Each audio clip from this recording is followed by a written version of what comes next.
Hello and welcome back to another edition of the Single Malt Review. We have gone abroad for our whisky once again, which we've had pretty good luck with in the past. Today we're going somewhere historically quite dubious for whisky. We're going to India. What have you found this time, Dave? Well, Amrut have been distilling away in Bangalore, down towards the south of India, for, well over half a century now. They made their start in the late 1940s. But it's only in the last handful of years that they have been delving into the single malt, all malt whisky domain, and they've really exploded onto the scene and just in a very short space of time captured hearts and minds across the whisky world, including some of the more prominent and respected whisky connoisseurs out there. So they've really made a big impression by producing some reputedly very, very good whisky very, very quickly. So we have, to begin, Amrut's single malt whisky, just them sort of no frills, straight up, no unusual ingredients or peat or anything. Single malt. It is a bourbon matured, 43%, not coloured, not filtered, in this rather dainty wheat tin. It's a nice wheat tin. Yeah, reminds me of an old-fashioned cartridge. So load that into my Martini Henry. Now, Bangalore is an amazingly warm, vibrant climate.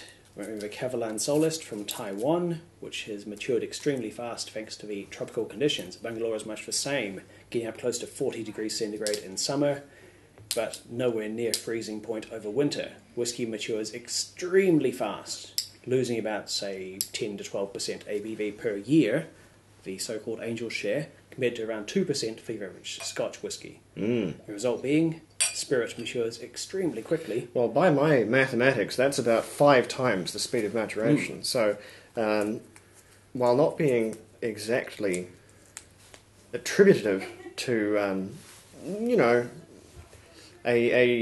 doesn't mean they can age a 12-year-old whisky in 4 years, because what you get is a slightly different result. It's not just a result of the alcohol running off, it's the... It does mean whatever is happening happens a lot faster than it would in Scotland, sitting in a freezing cold dunnage warehouse.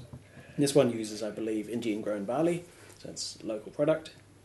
Now, Amrut, as you say, they've been distilling for a very, very long time, but it's only in the last decade, really, that they've started targeting the quality whisky market rather than the quantity whisky market. They used to be sort of part of the more and more counted among the Indian whisky sort of hall of shame of things that are more like rums and end up having terrible rows with the malt whisky sort of council trying to sell it as whisky because they think no, and it's got sugar in it, and no. It goes on and on, really. But molasses spirit, some blends which used a quantity of imported Scotch, for instance. But yeah, they had decided to have a go at actual single malt whisky. Distillers really putting a lot of... Amrut has decided to rise above all of that and do things the right way, and even further than that, sell whisky outside of India is probably the biggest step to actually market to the world. Step out and actually convincing the more mainstream whisky world to take it seriously and give the respect it deserves.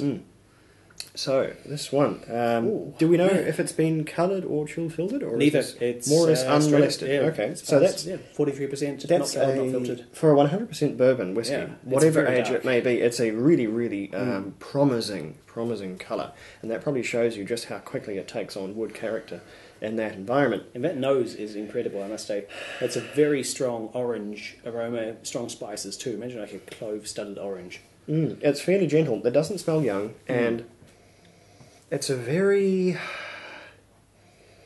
funny enough, it's a very warm nose. It's very warm, very sweet. There's a lot of quite direct maltiness in there, sort of barley sugar maltiness. Orange barley sugar is the classic variety. And there's in the few Amruts I've tasted over the years, there's a distinct creaminess which comes through from either their whatever distilling practices they may use or the barley they use, but really, really a lot of creaminess. That rapid and high temperature maturation undoubtedly brings out other characters from the bourbon casks that you might not get in a similarly matured Scotch. Mm. Goodness me, that's Oh, there's a strong alcohol sharpness there, but it's immediately supplanted by a very creamy, fondanty, orangey, liqueur-y sweetness. That's certainly that's certainly less gentle on the palate than it is on the nose. For such a gentle nose, that's a fiery old palate there. That's certainly evidence that rapid aging isn't maybe exactly the same as regular aging in terms of getting the fieriness out of your whiskey, but it's quite the interesting juxtaposition actually. It has that harsh, rough heat of a young whiskey, but combined with that, the richness and fruitiness of a much, much older, more mellow whiskey. It's odd to get the two together, the strong heat and also that sort of mellow suppleness. There's a lot going on. In terms of the fruit elements that are coming through, it reminds me, for all the world, of Glenmorangie. That very, very sort of sweet citrus, orangey, funnily enough. Presumably a coincidence, but Glenmorangie has always reminded me of oranges, and that oranginess is probably the signature note in here. I don't know if you'd agree, but that sort of orange, pithy orange quality is more singing more clearly than any other particular note on both the nose and the palate. It's not every day that you get something that lines up on the nose and palate quite so succinctly, but this one is kind of doing it, and it's definitely really, really ripe oranges. Yeah, adding a little water has somehow made the nose harsher, sharper. It's brought out some alcohol sort of vapours or heat which are assailing my sinuses. Well, putting water in a younger whiskey will amplify the youthful quality. It'll get the volatiles really going in the whiskey. When they would more happily stay dissolved in a high alcohol thing. You put water in there and you get all sorts of dangerous chemical interactions with, I could go into hydrophobic properties of... Never mind. Things happen when you put water in younger whiskey, and it tends to mean you get the volatiles more evidently up your nose than you would without them. That's softened or rounded some of the corners off those flavours at least. Things are blended together a little more. Isn't that same clash and juxtaposition of youngish spirit with mature whiskey flavours? It's a little more gentle. I think I certainly preferred the nose at its native, what was it, 43? 43. 43, yeah, at its native strength. But this says 46. We'll go with 46. Oops, that'll teach me. Never mind, a little bit more. Yeah, 46. Little bit better, I think, without water, which is interesting for a 46-year-old. Normally, 46% at least. Normally, 46. That would be a bargain, wouldn't it? Never mind. For a 46% whiskey, they normally want a wee bit of water in there, but this one, I think, is perfectly happy without it. Now, that one for a no-age statement Indian whiskey, which I will assume doesn't cost a great deal of money. What shelf does this one occupy?